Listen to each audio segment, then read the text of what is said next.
What's up, guys? Let's talk about for sale by owners. I'm going to share the stats, but more importantly, I'm going to be nice.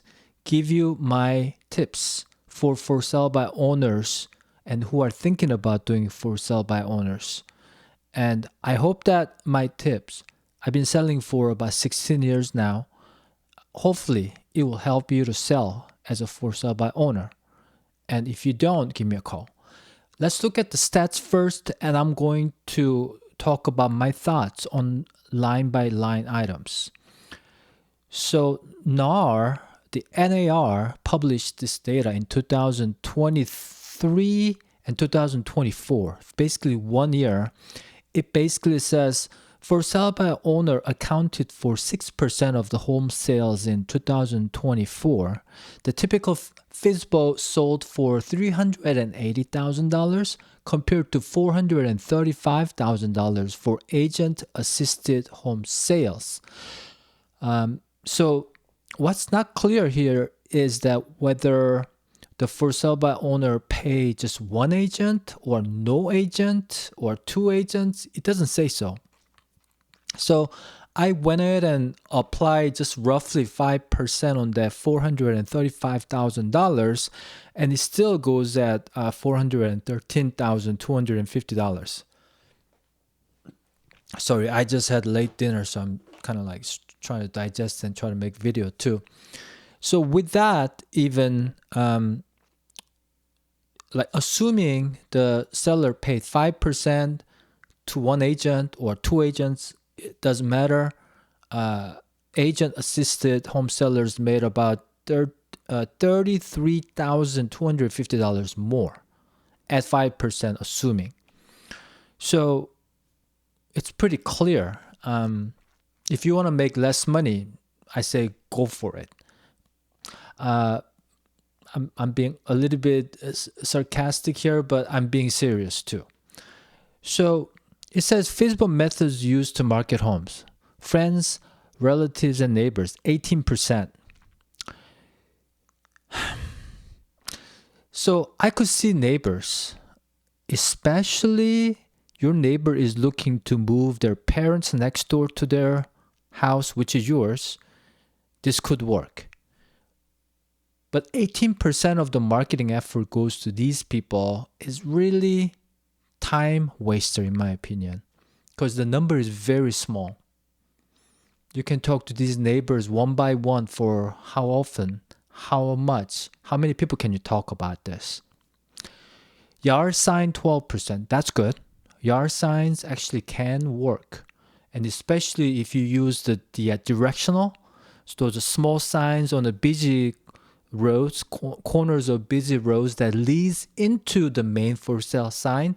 If you've done that, this is a good way to actually advertise your home. Third-party aggregator. So my guess is that if you sign up with like Zillow or something like that, I think this is good because online presence is one of the most important things. That's 10%. I wish that there's more than 10%. Social networking websites. Now, social media place is very noisy. There's tons of data. It's really hard to cut through unless you pay pay for the advertisement. So 3%, we spend time on it, but it's really hard to cut through the noise. For sale by owner website. The for sale by owner website. So this is where I think you have to pay some fees, and they're going to put that on their website. But let's face it, when people look for homes, they go to Redfin, Zillow, Realtor.com. They don't go to forsalebyowner.com. They don't, as far as I know, unless this site is syndicated to all the other websites. Now the question is probably not. In order to do that, you have to do 2-3 down the line here.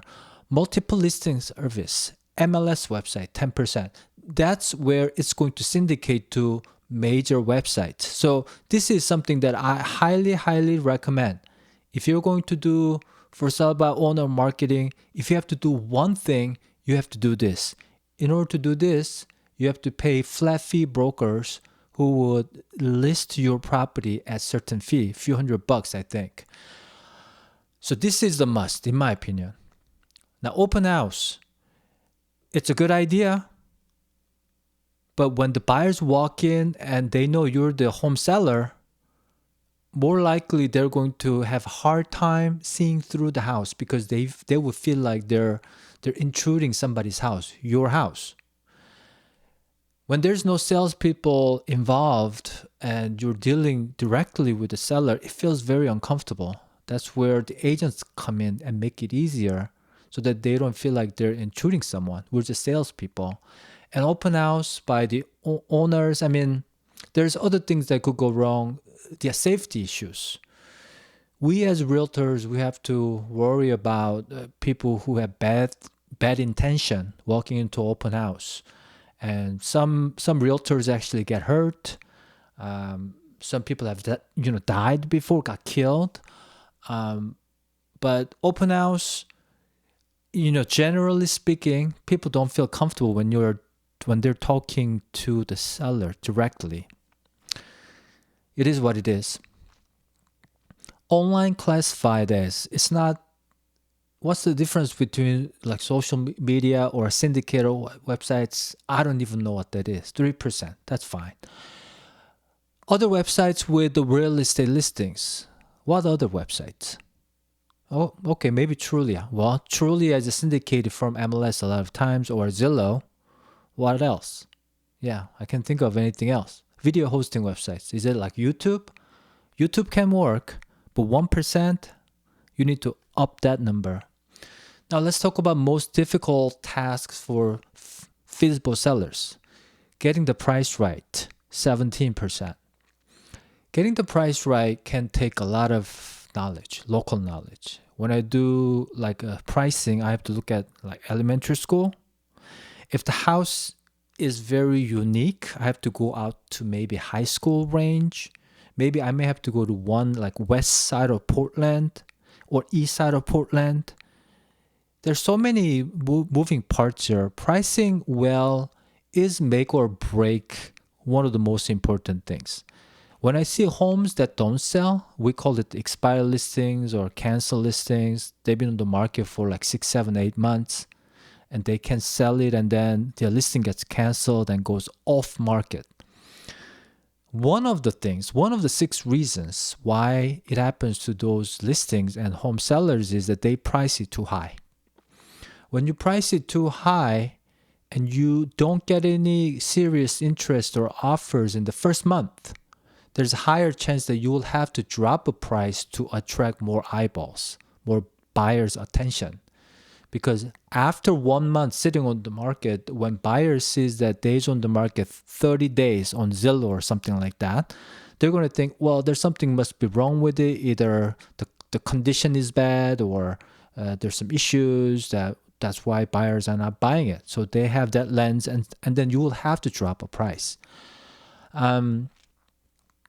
So going back to getting the price right, and this is where you as a homeowner and seller and the agent, you're wearing all 3 hats. It's really difficult. I'll be honest with you. When I priced my home in the past that I wanted to sell my own house, I had a hard time. Because me as a homeowner, I want to make more money. Me as an agent, keep asking myself, the other guy, am I going to be able to sell it at the top dollar, which means getting a decent number of offers in the first month, if I price it that high by listening to this, greedy Shawn?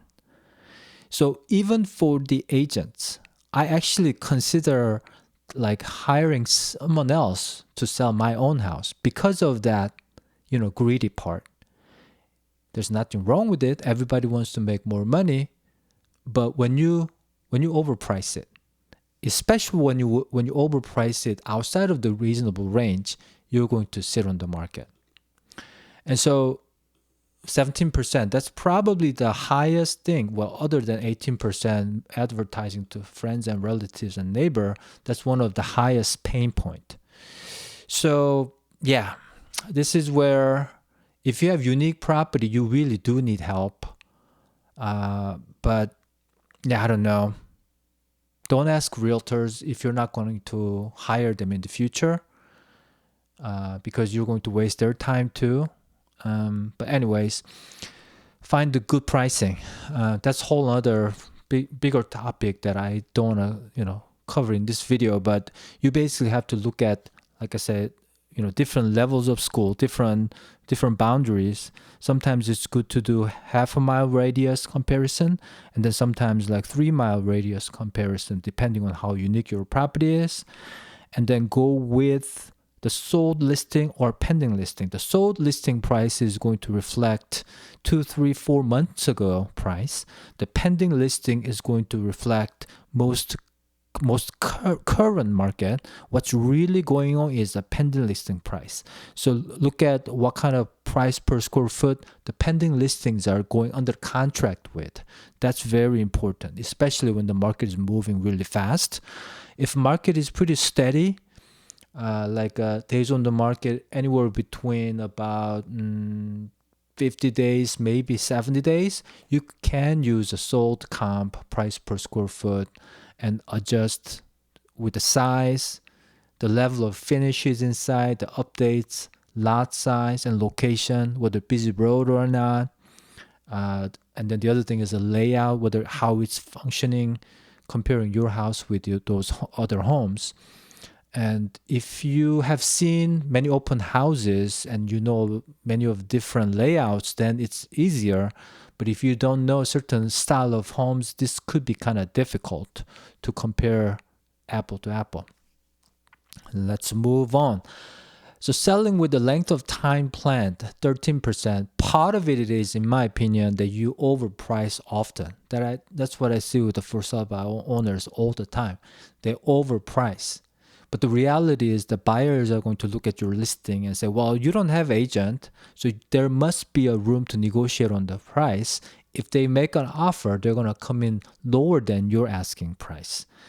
But then if you calculate that in and put some padding on top of it, your price will be outside of reasonable pricing range and nobody's going to come and see. Other than realtors, bunch of realtors calling, soliciting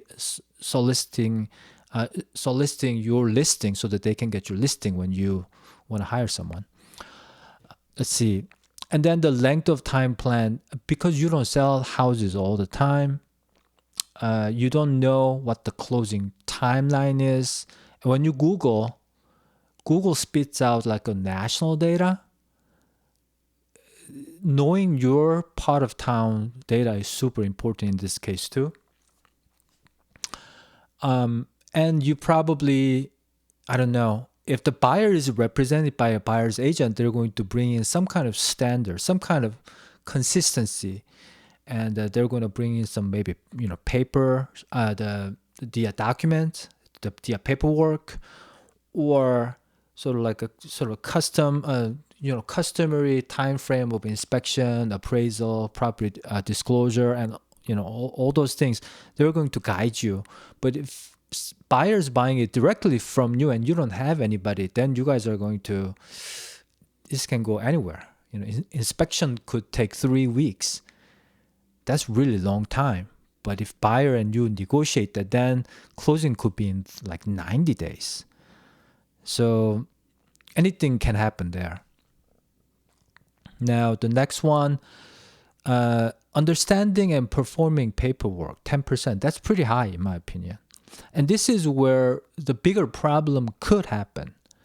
Not understanding the law of the real estate law in your state. If you didn't disclose certain things, we call it the material facts. What it means is that anything that could affect the price of the home, the value of the home, is called material facts. And you end up not disclosing that, or maybe you kind of fuzzy it up a little bit. You may have maybe some inaccurate information there. And when the buyers find out later, that's number one reason why they make a lawsuit against you. And when you don't understand the paperwork, this is very dangerous areas. We as realtors, we have the error and omission insurance. And part of it covers is that in case we make an error, even professionals have to have some kind of safety net in case we make errors. And we try really hard not to make errors. We always take, education classes, and so that we're up to date and we don't make those mistakes.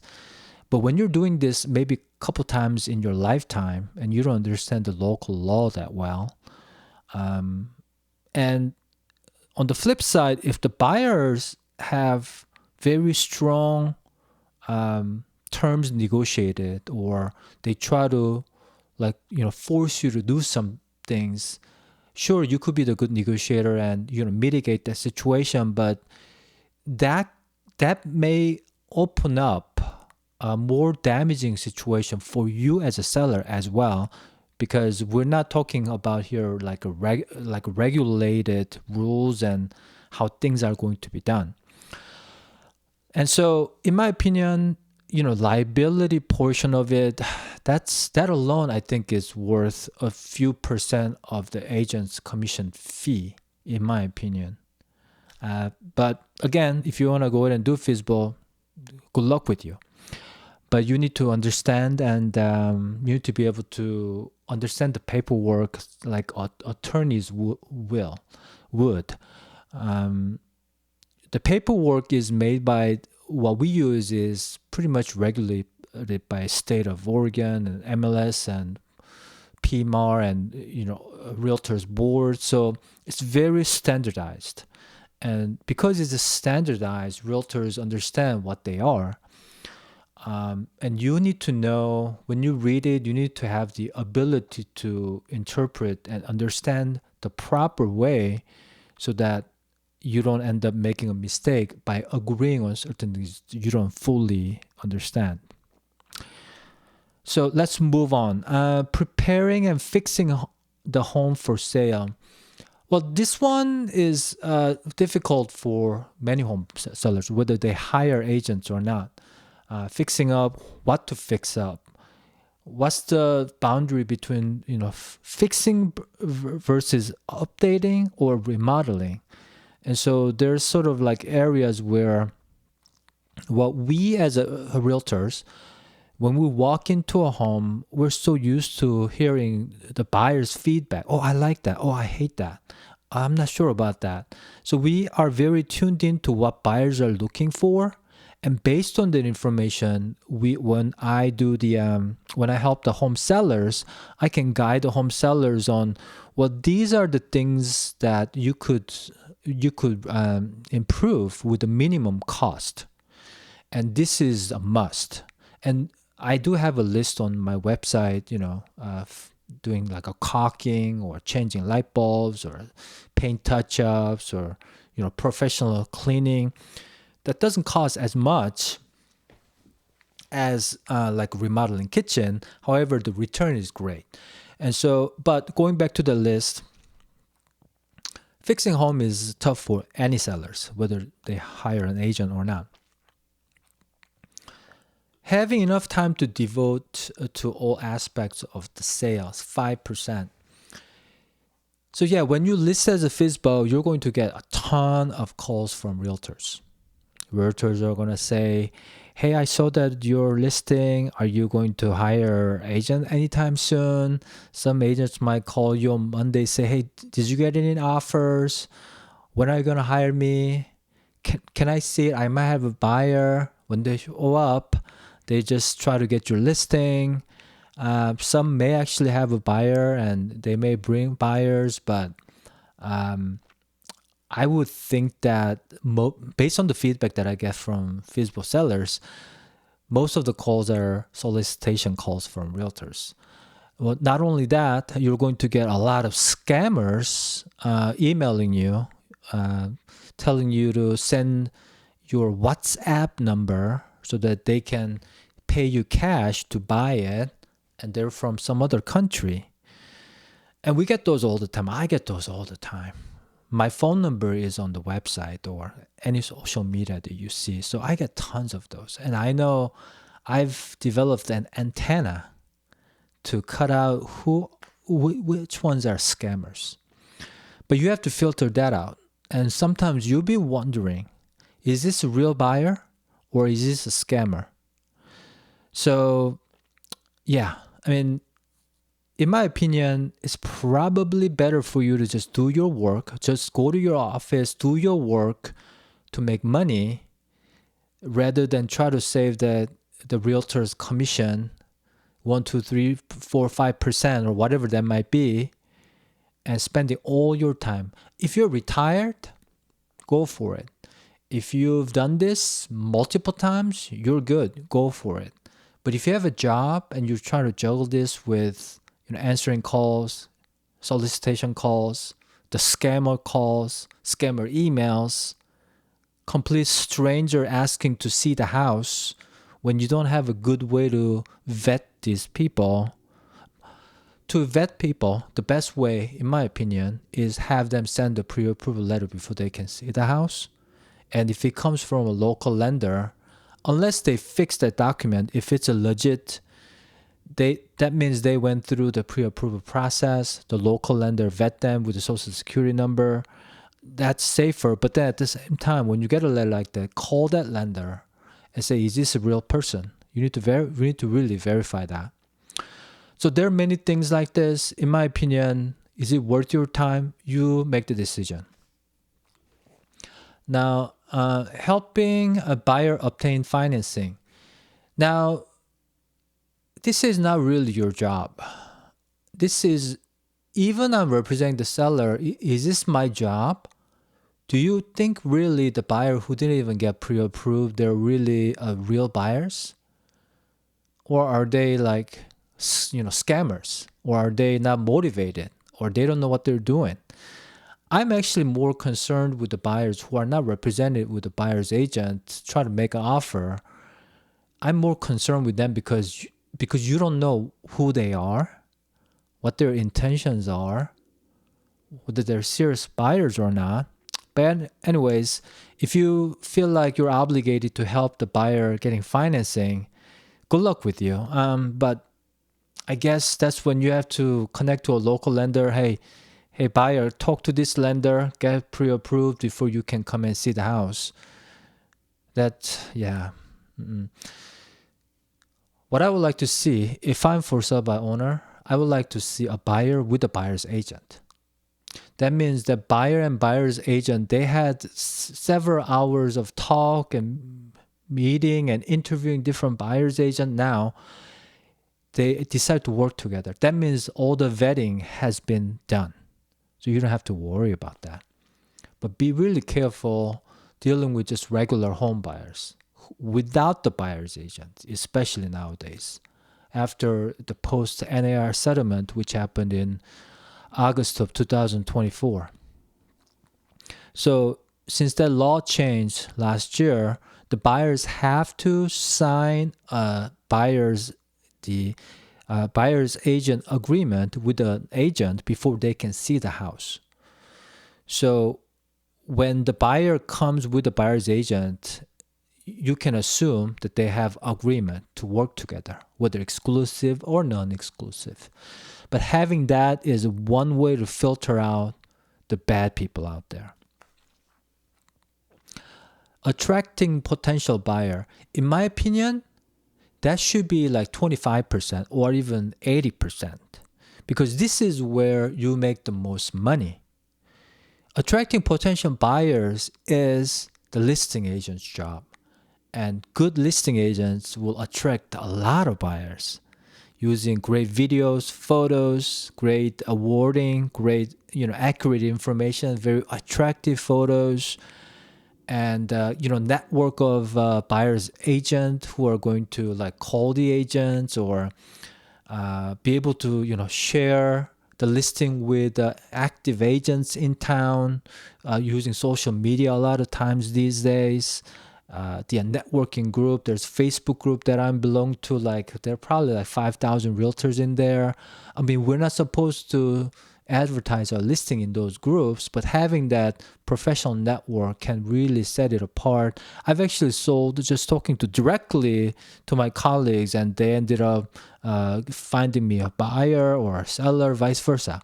So that can happen. But when you say, when FSBOs say attracting potential buyer is 2% difficulties, yeah, I mean, most difficult task so far. Yeah, well, I was actually thinking the opposite, but in my opinion, that is actually more challenging, the most challenging task. Sorry. So, what you don't know is, you don't know what you don't know, right? You don't know whether you attracted like 100% of the buyer pool to your listing or not. Especially if you don't do this multiple listing. If it doesn't get syndicated to Redfin and Zillow, you're missing out on a lot of buyers. A lot of buyers. And let's see. There was one comment here that Marie Jin wrote, classic Joe's versus pros difference. This happens all the time with self-managed investment accounts. It can be done, but there's a lot of money on the line. Yeah, financial investment accounts and the house, it's pretty expensive item, right? And you really want to understand well. And this is where, well, I hope I gave you some, more like realistic, honest tips that you could use toward your for sale by owner journey. But yeah, I mean, pricing, the marketing part, getting the photos right, and then vetting people, getting people in the house, making appointments, and putting the signs. I mean, signs is pretty easy, but making signs could take some time, actually. And then fielding all those calls, the solicitation calls, the scammer calls, real buyer calls. Yeah, I mean, if I am, let's say, in Arizona, with my knowledge of real estate knowledge right now, if I'm selling in Arizona, I will hire a listing agent because I don't know the state law. I don't know what I have to do as a seller. I don't want to field scammers call. I don't want to get 50 realtors calls to get your listings. I don't. So, but again, if you made decisions to do for sale by owner, good luck with you. And if you watch this far, at least please hit that like button and subscribe. And if you're in the Portland, Oregon market, and if I'm still working when you watch this video, give me a call. I can help you to sell. I'm not that expensive, by the way.